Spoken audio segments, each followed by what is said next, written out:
Real quick before the video starts, I have a new channel based around green text stories on 4chan, and I'll be uploading videos daily over there. If you're interested, I'll leave a link to the channel in the description.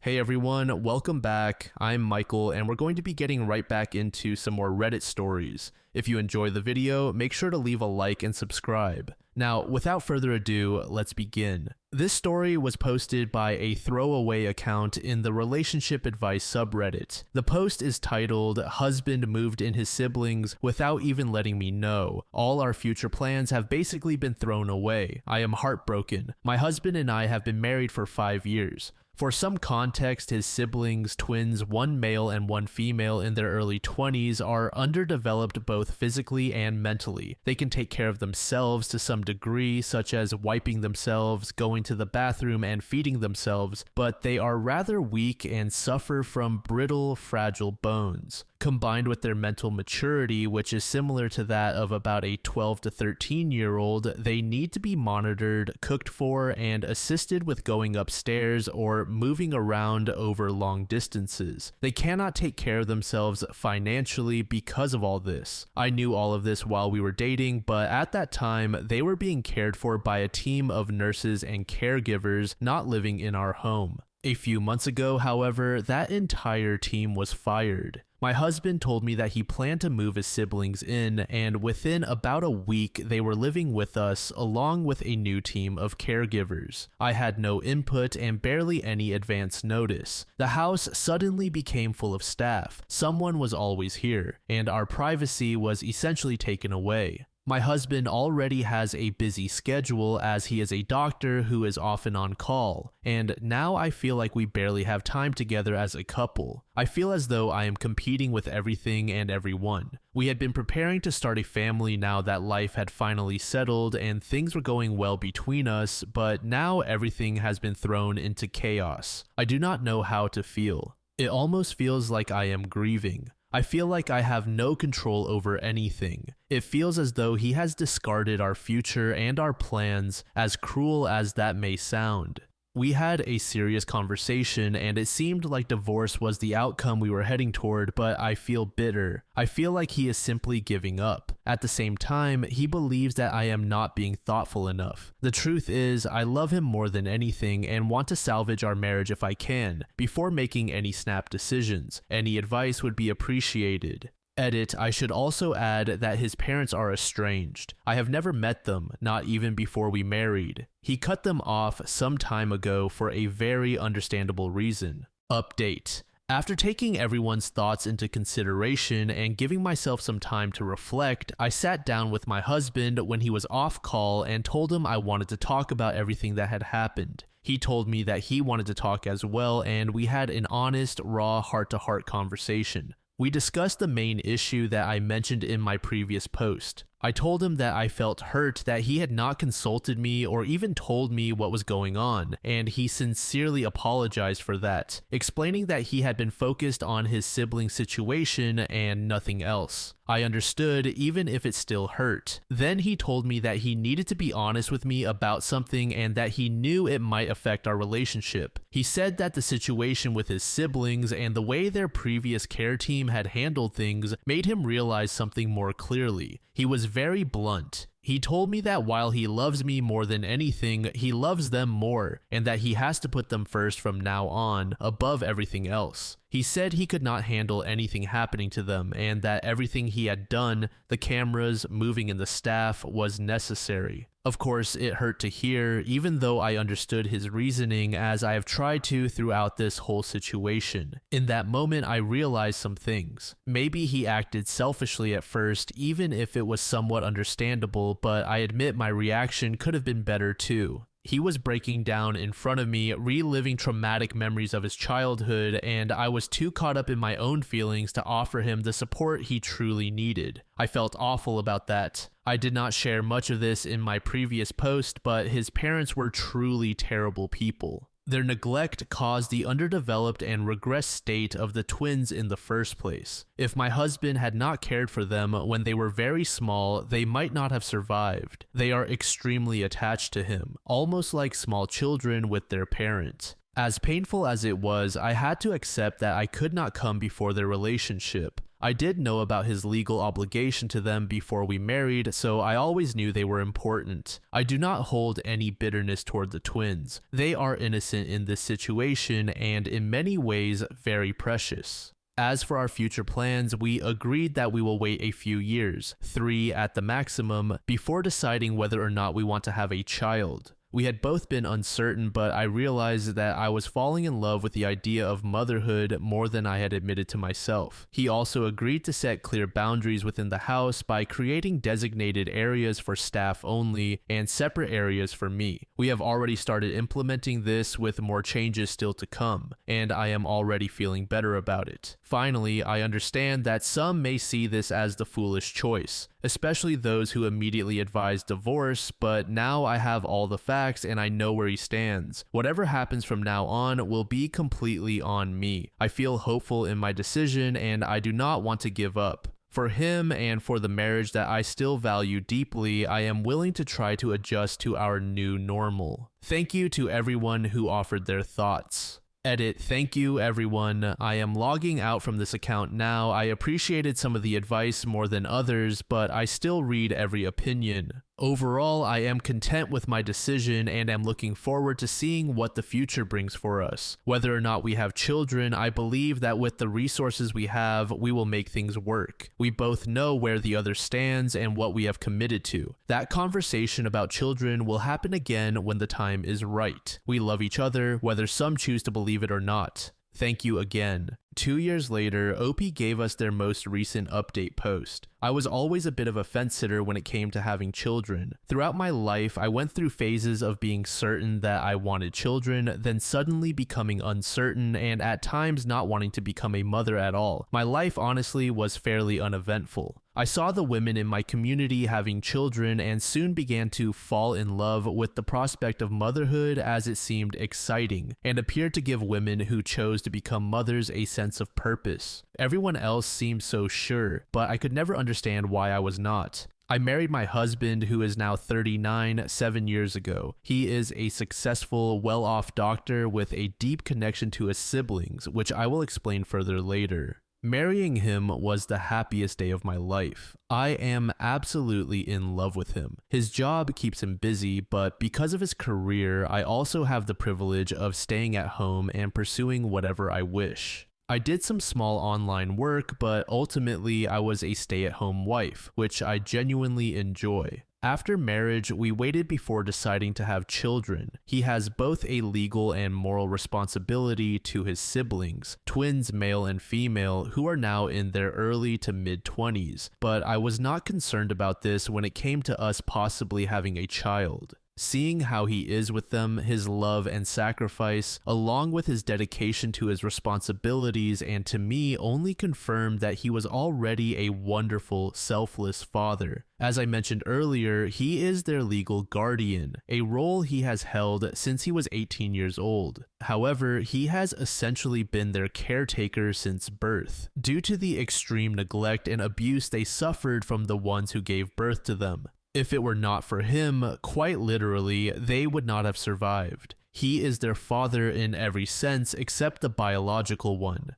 They themselves are in many ways quite literally children as a result of the abuse, which left them both physically and mentally disabled. Physically, they have small, thin bodies and extremely fragile bones due to stunted growth. Mentally, their brain development is comparable to that of 12 or 13-year-olds. They are intelligent in the way children that age often are, but they are unable to care for themselves, and they still need supervision, meals to be cooked for them, and help with things like climbing stairs, walking, or standing for long distances. About 3 years ago, we were reaching a decision about children. I was getting older, 32 at the time, now nearly 35, and I knew that if I wanted children, I would have to decide soon. I thought carefully about it. Honestly, I went back and forth a great deal, but after a mutual friend had a baby, I suddenly fell back in love with the idea of motherhood. However, before we could make any plans, a drastic change occurred involving his siblings. Due to criminal mistreatment by the care team who had been looking after them, my husband abruptly moved them into our home without so much as discussing it with me. It was a thoughtless mistake on his part, though one I eventually came to understand. happened. At the time, however, I was frantic. In a panic over suddenly feeling like our lives had been thrown away, I came here and made a post nearly 2 years ago on another site while I was in a far more emotional state of mind, particularly consumed by thoughts of the ticking clock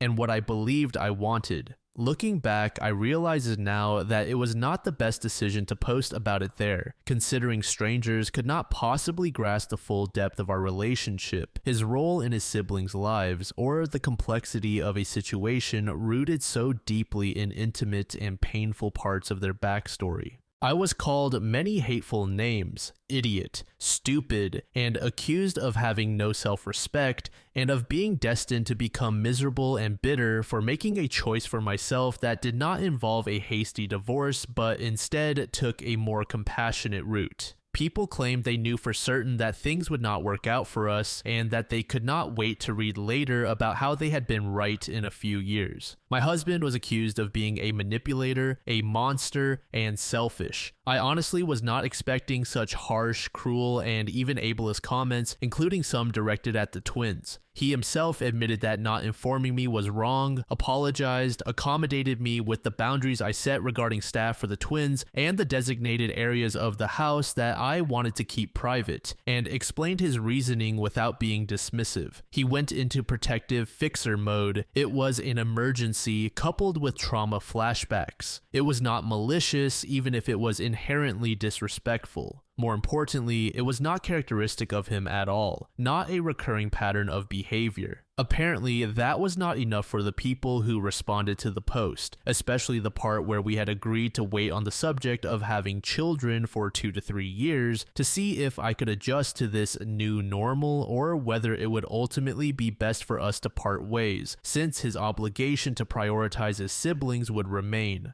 This definitely took a toll on our marriage, but neither of us wanted to give up on each other so easily. On the other hand, I had not been completely honest with myself. I had left out important information and taken a naive approach to things he had clearly told me about the twins' role in his life. He had told me before our marriage that he was their legal guardian, that they were extremely important to him, and that he would always be their father. I knew this, but I treated his words as if they were surface level, instead of reflecting deeply on what they really meant. He had also told me that the plan was never to keep them living separately long term. The care team at the other house had only been a temporary solution due to certain circumstances, but again, I had not truly considered what that might mean for our future. After the incident and the major upheaval, we had a raw and open conversation. He told me bluntly that they were his top priority, and given that he is, in every meaningful way, their father, I accepted that fact. It was shocking at first until my counselor and even a few helpful people from that post pointed out to me that I had essentially chosen to marry a man who already had children, and I had ignored or minimized what that meant. Something changed in me after hearing that. I began to see his love differently, and I understood why they had to come first. Months passed, and then a year.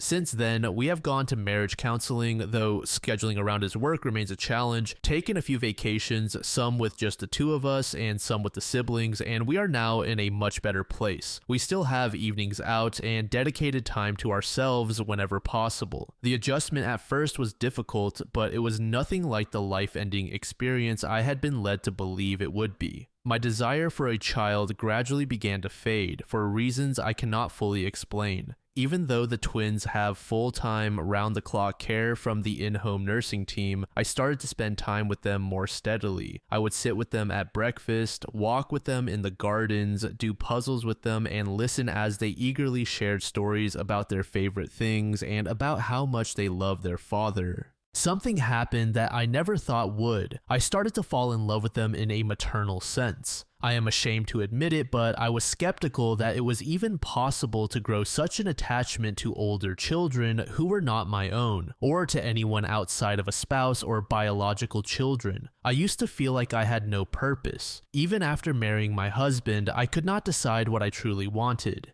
Maybe that was why I had waited so long into my 30s. My counselor once put an interesting thought into my head. Do you really want children, or are you just looking for a purpose?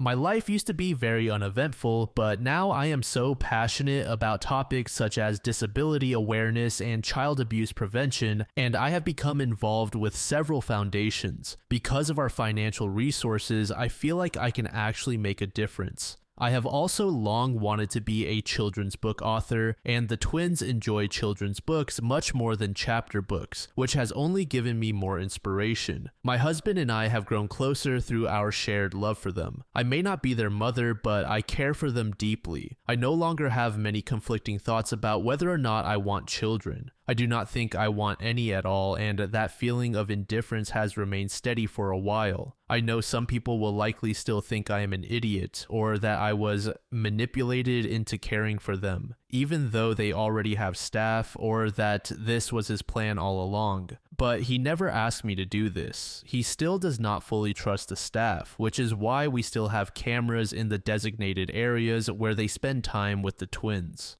Regardless of what others might say, I am genuinely happy with my life now, and I can see a bright future for all of us. I never thought I would log back into this account. I actually forgot about it for a while. This is not about gloating or saying, gotcha. I understand that many people were simply trying to help, to give tough love, or to look out for me in their own way. I was inspired to share this for the last time to give my perspective. Motherhood and love were things I used to be uptight about, but now I know they can come in many forms. I saw it confirmed again when a mutual friend adopted two older children, one 12 and one 7. As women, whether we have children or not, if we lack a sense of purpose, we will not find happiness. For some women, children are the purpose and they bring joy. For other women, being single and investing in their lives, their hobbies, and their relationships is their purpose. I no longer believe that having children would have automatically made me happy or given me purpose as I once thought. The very people others told me would ruin me actually opened my heart and revealed my true purpose, without my needing to go through a risky pregnancy, possible postpartum depression, or that kind of stress. I just want to be with my husband, with the twins, and continue living a good life. Thank you to anyone who read to the end. This is more of a vent, but I hope it can also uplift women who might be struggling with thoughts about motherhood, children, marriage, purpose, or self-confidence. Do not ever allow other people's assertions to shape your life. I am so grateful that I did not fall into the future that others were trying to push me toward. We Leprechaun said that husband must have fuck you money even for a doctor, 24/7 care, separate housing for a while, and a house that has gardens. Samosa Monster said, I cannot imagine the level of abuse that left those poor twins in this state. Truly, I cannot imagine what it would take to cause that. Maybe it is better not to know, those poor souls. This next post was made in the True Off My Chest subreddit by a user named Just Need a Name. The post is titled, I'm breaking off my engagement because my fiance might get sick in the future. My fiance and I have been together for 5 years. He is the love of my life, and I truly cannot imagine being without him. So the thought of doing this makes my stomach turn. He was adopted, and neither he nor his adoptive parents knew much about his medical history. A few weeks ago, he met his biological brother for the first time and discovered that his biological father had passed away from Huntington's disease. There is a 50% chance that my fiance also carries the genetic defect that causes Huntington's, but he refuses to get tested. It is not the disease itself that I am afraid of, it is the not knowing. If we knew he would develop it, we could prepare financially, practically, and emotionally. He says a positive test result would hold him back from living his life, but I feel the opposite is true. How can we live with such a giant uncertainty hanging over us? How can I make smart decisions about where to live, how to budget, or even whether to have biological children with him if I am not allowed to have all the facts? So I have come to the painful decision that I may have to break things off. I respect his choice, but I cannot understand or accept it. I have no one I can truly talk to about this because it is his secret and not mine to share. Edit. I have to go to work now, but I will try to continue responding throughout the day, especially to the comments that echo the dissenting voice in my head. I just want to clarify a few things. I would not leave him if he tested positive for the defect. I would not leave him if he became sick. I only want to plan so that we can afford the best life and care for him if he does have the disease, which means we would have to start immediately. I do not want or need perfect children. That is not realistic, but it is possible to avoid giving them a 50-50 chance of inheriting this disease. Of course, there are alternative options, but again, they require preparation and planning. I am more than willing to take a full genetic panel as well. Yes, one or both of us could develop cancer or become permanently disabled in an accident or face any number of unpredictable events. I know we cannot plan for everything, but this is one of the rare times when we can prepare. Essentially, it comes down to the fact that we may be incompatible, no matter how much we love each other. I am a planner and he is very laid back. Until now, those traits have complemented each other, but in this case, they have brought us to an impasse that I do not think we can move beyond happily. Edit 2, I am overwhelmed by the responses, both supportive and critical. If nothing else, I feel validated that this is a complex issue without a clear or simple answer. I have decided to take a step back. Several people pointed out that a few weeks is probably too little time for him to fully process the possibility of this diagnosis. And that is a valid point. Just because I want to leap immediately into problem-solving mode does not mean that it is necessarily the right thing to do. So I am not leaving, not yet, and hopefully not ever. I am going to look for a therapist to help me work through my anxieties and give my fiancé some space, not literal space, but emotional space, to process his own feelings. Then we will revisit this conversation, hopefully with more patience on my part and more willingness on his. Edit 3. I know my title was not great. I am sorry, but I cannot change it now. It sounded fine at 6 o'clock in the morning when I wrote the post.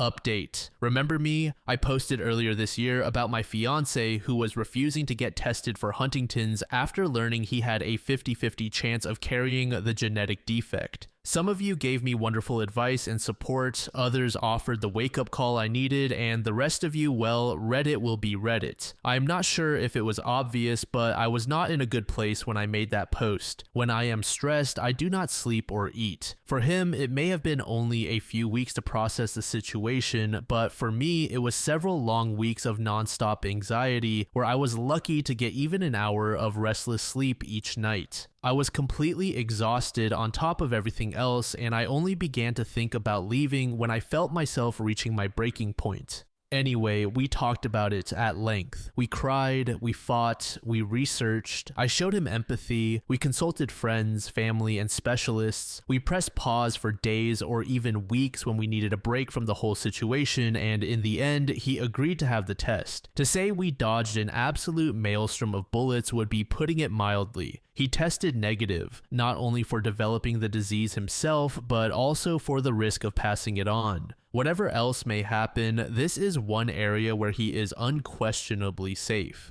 That said, once the euphoria faded, we both realized it was necessary to put our engagement on hold and take some time apart. I still love him with all my heart, but this was our first truly serious disagreement as a couple, and it forced us to reflect on ourselves and our relationship. Neither of our positions was wrong, but they were so far apart that there was no realistic compromise. I have spent the last few months traveling abroad, and aside from a few text messages, we have not spoken much. But now that I am home, we have our second first date tonight. Wish me luck. Edits. I mentioned this a million times in my first post, but here it is again. I had no plans to leave if he tested positive. I just needed to know so that we could plan our lives accordingly. We decided together to take a break. It has been an incredibly difficult, emotionally charged roller coaster of a year. I did not leave him. We planned from day one to keep communication to a minimum. It was difficult. I actually began keeping a journal of all the things I wanted to call or text him about. It is extensive, and I cannot wait to share it with him. I did not give him an ultimatum, though I understand why some readers may have taken it that way. What I actually did was share on Reddit that I was thinking of leaving, and I know that was rash and irrational. No, I am not going to kill myself. Sorry if that disappoints anyone. Why does everyone seem to assume that traveling means sleeping around? I'm going to leave a little timeline here for those of you who think I have been traveling since my last post. He learned that he was at risk of developing Huntington's disease. I posted on Reddit when I reached my breaking point and needed to vent about how I was being affected. We spent the next 3 or so months discussing possible next steps, consulting professionals, meeting others in our situation, and so on. He made his own decision to undergo testing. That took a while since there are many steps you must go through before doctors will even agree to administer the test. We learned that he is negative. We rode the emotional high for a while, but then realized that we were no longer the same people we had been at the beginning of the year. We did not know how to be together normally, given everything we had learned about ourselves and each other during the hardest of situations. We decided to take a break and meet for dinner on September 16th. I am now getting ready to leave for that dinner, and I swear this is my final edit. I meant to add this last time as well. Thank you to all of you who have shared your own stories about Huntington's, chronic illness, and love. I am sorry I have not been able to respond to everyone, but I am reading all of your words and I am wishing health and happiness for you and your loved ones. Update 2. If you are new here, my fiance found out he was at risk of developing Huntington's disease. I wanted him to get tested and he initially refused. Months later, he did, and thank God he was negative. The whole experience put such a strain on us that we decided to take a break. Last night, we went on our second first date, and I cannot believe how many of you wanted to hear about it. Of course, I could not leave you hanging, but there are a few things I want to address first, so please bear with me for a few more sentences. It feels as though many people are determined for there to be a bad guy here, but please do not put that label on my fiance. He does not deserve it. He is not cruel, arrogant, or willfully ignorant. He is a man who was suddenly forced to face his own mortality. He had a very human reaction, and I certainly did not make it any easier on him during those first few weeks. On that note, it must be wonderful that so many of you always react perfectly to every tough situation life throws at you. Sadly, I am not like that. Sometimes I make mistakes, as I did when I failed to give him enough time to process everything in the beginning, but I owned up to it. I took several steps back, and he forgave me. I do not know what more anyone could ask of me. Lastly, there are many comments suggesting that the obvious compromise was to simply act as though he already had the disease. But here's the truth. It was the very idea of living as if he were dying that finally drove him to get tested. He did not want us to unnecessarily save half our paychecks instead of using them to enjoy life. He did not want to go through the complications of in vitro fertilization unless absolutely necessary. He did not want us to forego opportunities simply to plan around possible end-of-life care that might never be needed. Essentially, he concluded in his own words that the cat was already halfway out of the bag. It could come all the way out, but it was never going back in. If the test was positive, we would obsess over every little thing as a potential symptom. But if we left the question unanswered, we would end up doing the very same thing anyway. That does not mean the process was easy. We even had to schedule a second appointment to receive the results because he could not bring himself to hear them the first time. But that was all right. I was there for him the whole time, ready to support him however he needed. Okay, I am finished with that. Now on to what you actually came here to read. Do you know the feeling of watching your favorite childhood movie for the first time in years? Feeling nervous that it might not hold up or carry the same magic you remember? That is what I was feeling yesterday. Honestly, I have to thank everyone who jumped down my throat in the comments. You did a great job distracting me from the butterflies in my stomach. Well, the magic was still there. We may have spent months apart, but it did not feel that way at all. In fact, everything felt even better, more comfortable, and more natural than when we had parted. We felt like the happy couple we had been back in January, before this whole ordeal began.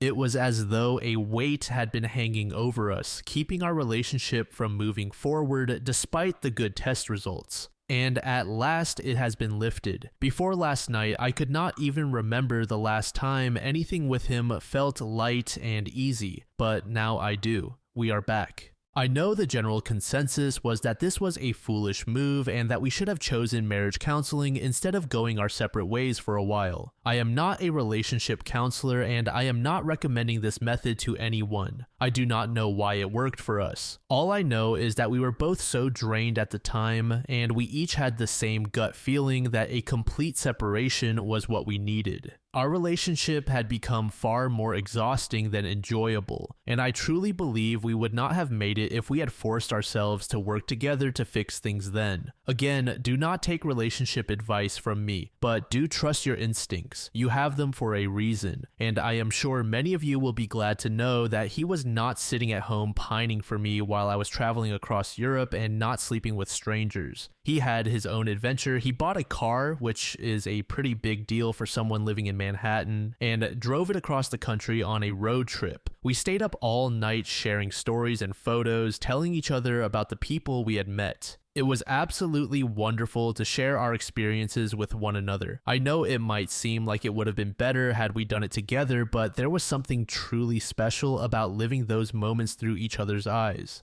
Anyway, we have the rest of our lives to travel the world together, and for anyone who is hoping he would leave me, too bad, because we are not breaking up. We both know this new honeymoon period will not last forever, but I genuinely feel that we are prepared to handle whatever else life tries to throw our way. Honestly, there is a good chance we have already endured the hardest challenge. But even if something bigger and worse is waiting, I am fully optimistic that we will be alright. So that is where we are now. We have officially reached the other side of our first major life challenge together. Did either of us behave perfectly? No. Are we going to be perfect next time? Probably not. Are we 100% committed to combining our completely opposite ways of handling crises into a superpower designed to crush conflict like a cartoon from the 1990s? Absolutely. Matrosi said, "It is an awful disease. I do not blame people for not wanting to know if they carry the gene or not. Once you test positive, you know with a 100% chance that you will develop the disease and it will eventually kill you. And it is an awful death. You lose your grip on reality, your emotional balance, and control of your movements. It is like schizophrenia turning into dementia, then turning into Parkinson's and amyotrophic lateral sclerosis.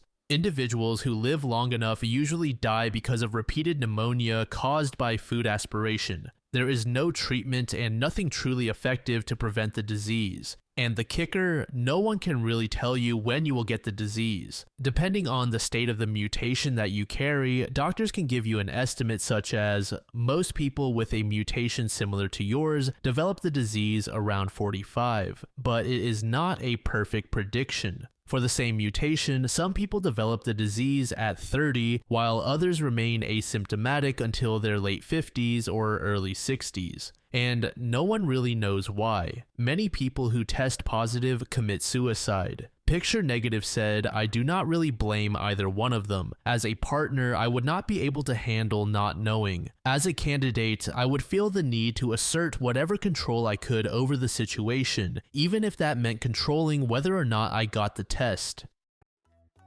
Thank you so much for making it to the end of the video, and thank you also to partner of the channel, Gamersupps. Use code DLAM to support the channel and get 10% off of your purchase, link in the description. I'm sure many of you like me have a hankering for daily caffeine, so go check them out. Lately, I've been a big fan of Titty Milk and Acid Rain, but they've got dozens of other flavors for y'all to try out. Anyway, thanks again for reaching the end, and I hope you all have an amazing passage of the next 24 hours.